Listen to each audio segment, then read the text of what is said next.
kuva ko Firebase olunaku lwabadde lwa mukaaga enteekateeka yonna nga bwe zaatambudde oluyimba olwo bayita na romance lwajja abantu bangi nnyo nga balwogerera nti production ate producer oluyimba lwatambudde lutya kati nno omukulu Bobi Wine kwe kuyita bannamawulire olunaku lwali lwa mukaaga wali ku ebusaabala ku One Love Beach era bannamawulire n'ayogera nabo ku embeera y'endongo nga bweyimiridde n'ababuulira biki na romance yali ategeeza ki yayogedde ku nsonga nnyingi nnyo yayogeddeko ku bayimbi banne okuli Bobi Wine Chameleone Bebe Cool nga bwe yabaleka mu ndongo agambye nti emyaka 2 nga bwe yabaleka we bakyali ayogedde ku mwana mulezi gwa Italian Skin ayogeddeko ku ndongo asuubira okudda ku stage anytime naye ng'agamba kalabe enteekateeka nga bw'enaatambula embeera yonna nga wesobodde okuba ate ng'etambula omukulu ono Bobi Wine yabadde busaabala yatandise bw'ati ng'ayogera ku luyimba na romance abeebuuza nti na romance yali ayimba kwani wulira nkola communicating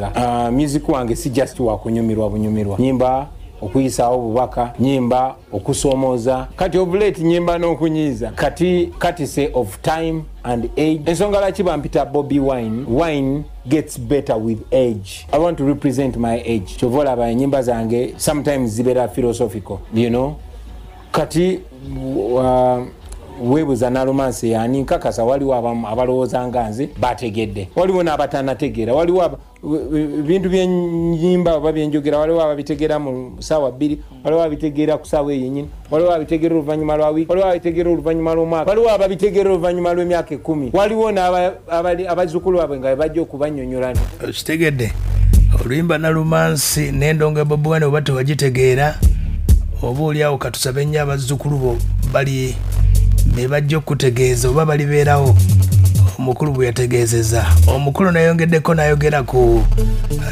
ku ndongo y'eggwanga Uganda nga bweyimiridde waliwo omulezi gwe bayita Italian Skin ennaku zino yaliko y'omu ku babanda abakikubya akadde kano oba oliawo nga beefaananyizako Bobi Wine we yakitandikira agamba omulenzi akikubira naye tannatuuka ye we yakikubira kubanga bo baali babi nnyo nnyo n'agamba nti bamuwe chance oba oliawo endongo agiyina beera njagala akayimba kagamba byonna byemwagala kola mubikole naye temunzijukiza lockdown about Alien Skin ogamba ono toto wa ghetto ono yakubwa ennyo yeah I think he's a talented young man give him a chance a deserving a chance fena tukula abamu twali babanda nanyo n'okusukaawo naye ensi yatuwa chance ne tetujajinga sinti wabulayo abatujajinga no abatujajinga baaliyo nene abatuwa chance nze gwolaba bampazi second chance nga bammeka bannange so to transforming nitukula you know bobero omuto okolanga omuto bokula n'okolanga omukulu lwaki weewunyanga omuto akoze ng'omuto kiyinza okuba kikiri acceptable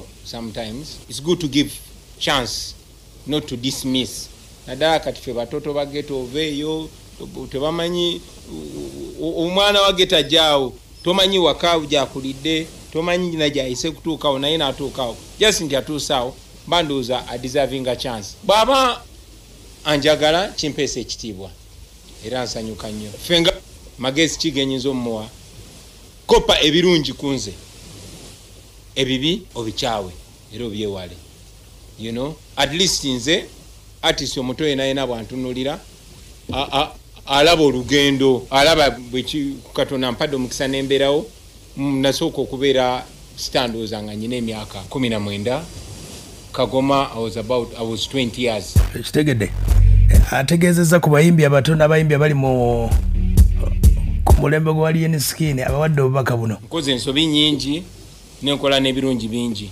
at least ndi example joliaga ekino Bobi yasuula wano kwega feba artists nze n'abalala bannange tulinga ekitabo okisomamu n'olaba abagezi batugamba experience is a good teacher but nze mama wange yangamba nga experience is a good teacher to a fool smart people learn from the mistakes of other people or the successes of other people you know so bwendaba bano ba artists abalala naddala ba ghetto youth nga bwe nakyogeddeko sometime ti nange neeraba emyaka nga 2 egiyise so era bwe mba nyina chance okulivinga obulamu obwo oba okuadvising omwana ali myaka egyo mugamba nti nokuba odungi nokuba kyamu naye bamanye nti buli kyokola kati mu myaka gy'emito kiyina effect mu maaso okitegedde ku nsonga yankutegeezezza nti Bobi Wine yabadde ne Nubian Lee ne Sadan Magic nga boogera ku ndongo nga bweri Firebase kiri kitya omuyimbi gwe bayita Nubian Lee yayogedde ensonga za Firebase eyimiridde etya.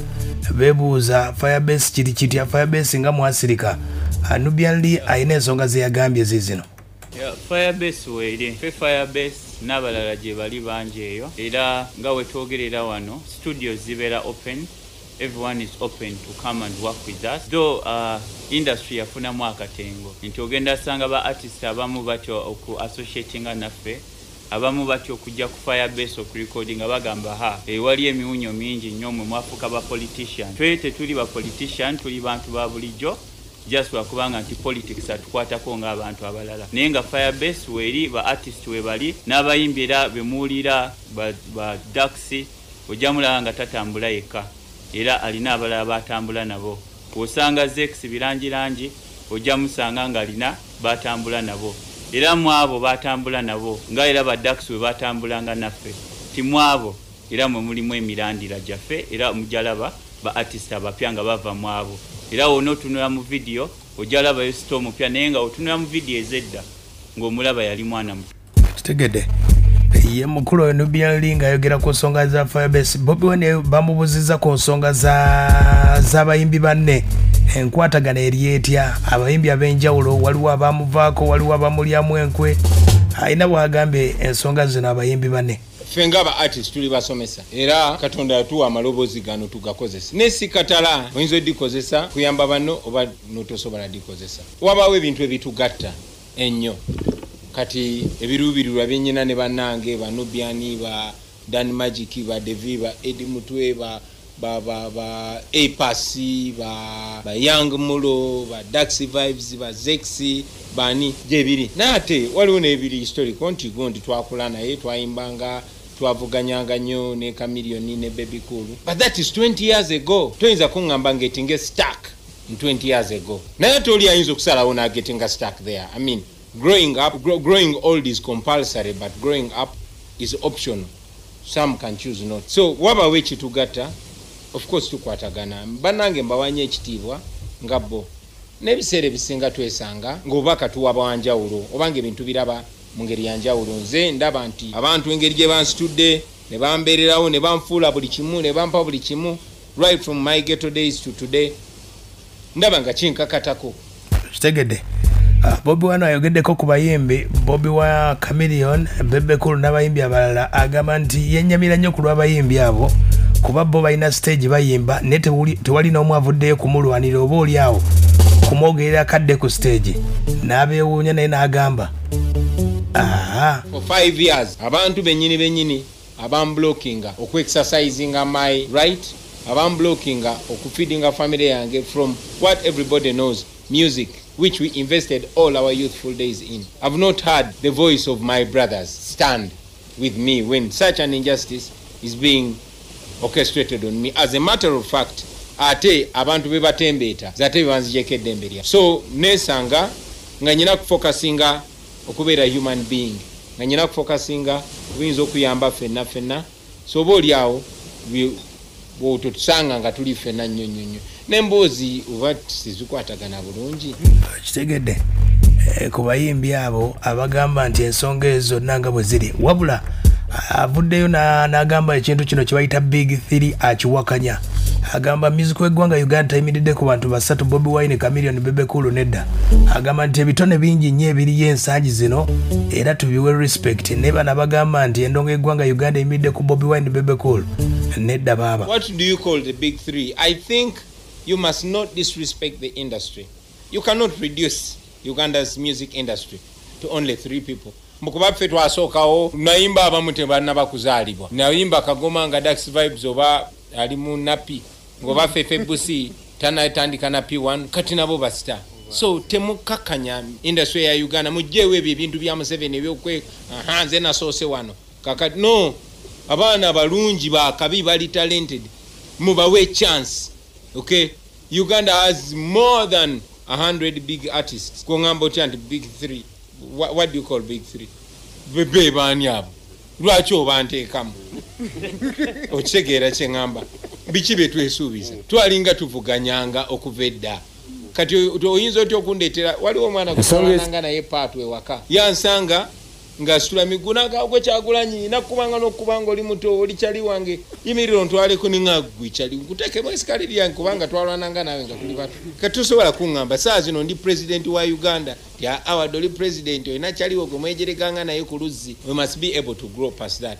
At least nze nganze saasubiza muntu yenna nti sijja kukula sina gwe nasuubiza nti sijja kuva ulidde ensonga nno zeezo ayogeddeko ku bayimbi abayimbi abamuvaamu omuliro Nadi Mayinja ne ttiimu yonna agamba kiri bwe kiti. Nobert Mao yagambanga nga tanaba naye kufuuka Wilbaro yagambanga nti if you are paid to be stupid your intelligence seems to matter. Ne bw'oba oli mugezi otya naye n'osasulwa okubeera omusiru amagezi go gaba tegakyalina mulamwa. So tulina abasajja abagezi bangi nnyo naye ng'omusangano ga obala kusoji nuka nali mmanyi ono gundi mugezi naye ng'akyukidde ddala obasaasira abamu olubuto lwabwe lusinga obwongo bwabwe obunene. Mukama waffe Yesu Kristo bwe baali bamukomerera yagamba kitange basonyiwe kubanga tebamanyi kye bakola. Munnange tukola ensobi olumu nga tumanyi olumu nga tetumanyi. Byenkola bisobola okujuna ffenna era byandijunye ffenna naye yabiremesa ate akozesa abo bebiina okujuna. N'osaba Katonda atuwa okumanya nange kennyini namala ebbanga nga nkozesebwa mu kumanya oba mu butamanya kuba ne bwe mba nsirise busirisi oba neŋŋenda ne endoosinga abo abanyigiriza abantu bange mu kumanya oba mu butamanya guba gunsinze naye it's just 5 years ago nga ni musajja mukulu 35 36 we natandika aggressively okuyimirira ku lw'abantu. So nyina essuubi nti baganda bange abo nabo bajja kukimanya nti bakozesebwa bukozi. Kitegedde wayogedde ku nsonga ezo yayogeddeko ku nsonga za Pastor Bujinga ennaku zino waba kuba enjiri ye amubeerako nnyo alina obubaka bwazzeemu wano agambye bw'ati. Ensonga talina makulu sitera kwagala nnyo ziwa amakulu sitera kwagala nnyo ku misleading abantu naye nze nimukkiriza nyinza okuba siina kabbo kenteekawo ndimuteeke wano sente naye nange nkola mulimu gwa Katonda ng'omuntu omulala yenna naye era Bayibuli nze gyensoma gyesaayo kya waliwo weegambira nti mu biseera eby'oluvannyuma mujja kufuna bannabbi abaki basi ensonga ezo zesobodde okuba ate ng'ayogerako omukulu Bobi Wine nalabyeko n'omukutu jjo okuvako side ze Kenya ne barankinga nti Bobi Wine y'omu ku bayimbi abasinga mu East Africa obugagga akadde kano okusinziira ku bannaffe nga basobodde okuba ate nga barankinze abannaffe waliwo omukutu abannaffe aba Forbes magazine basobodde okuba ate nga bategeeza nti mu East Africa omuyimbi akulembedde Bobi Wine Diamond Platinum be bamu ku bayimbi abasingidde ddala akadde kano enteekateeka nga yo nga bweyimiridde mu ndongo y'eggwanga Uganda ne East Africa byebyo nno bye bimu ku byesobodde okwogera